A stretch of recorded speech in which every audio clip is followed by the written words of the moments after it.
या महाराष्ट्रामधलं हे जे परिवर्तन वसंतराव नाईक साहेबांनी केलं ते खऱ्या अर्थानं पुढच्या काळामध्ये दिशादर्शक ठरलं. माझ्यासारख्या कार्यकर्त्यालाही ज्यावेळी आम्ही दुष्काळाचा सामना केला आणि इतिहासामध्ये वळून बघितलं त्यावेळी लक्षात आलं या महाराष्ट्रामध्ये जर आपल्याला दुष्काळाचा सामना करायचा असेल तर वसंतराव नाईक साहेबांनी दाखवलेला जो जलसंधारणाचा मार्ग आहे याच मार्गाने आपण ते करू शकतो. आणि म्हणून आपण जलयुक्त शिवार सारखी योजना तयार केली आणि उभ्या महाराष्ट्रामध्ये जलयुक्त शिवारच्या माध्यमातून जलसंधारणाची कामं केली.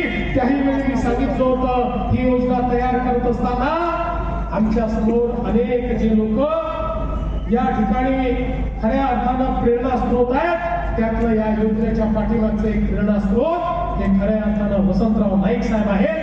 त्याही काळामध्ये मी बोललो होतो.